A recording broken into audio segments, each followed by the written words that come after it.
here's my process, folks. It's pretty simple. Blue bin.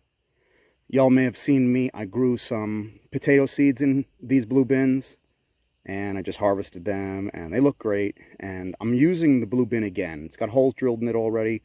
I put the soil that I used to grow the potatoes in here because it still has root sugars and exudates from them. It's gonna be good. There's carbohydrates in here that are essential to corn.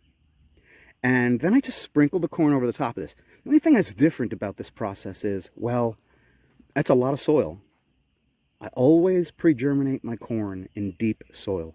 We used to direct sow, but I got a little information from my buddy in Arizona about doing this, and ever since he chatted me up, I've been doing it, and I love it, because this bin in a few days is going to be full of corn stalks. I'm at that point right now. I almost forgot to shoot a quick video. I figured I'd get the details for y'all.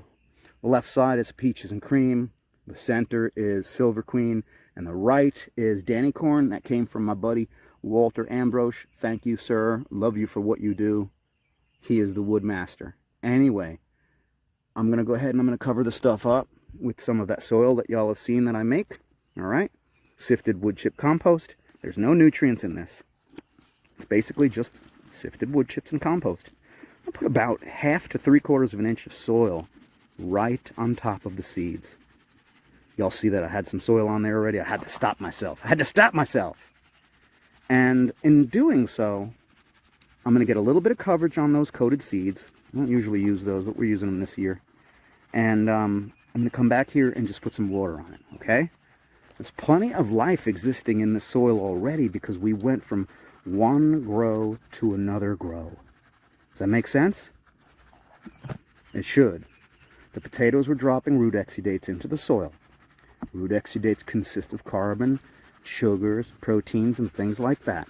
The plants use them to attract the microbiology that they need.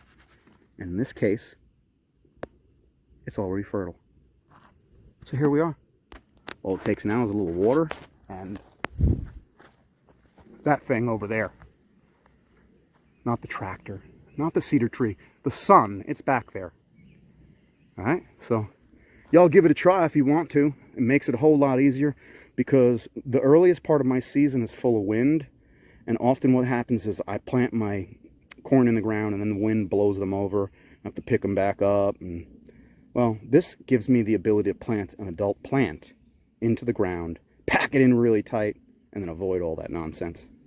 So we worked it this way last year and I didn't have to trellis. I'm really happy about that. The soil in the corn plot's getting better. Back to Eden growers.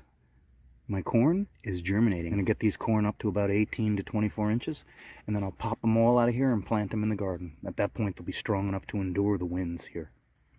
Got lucky. It rained.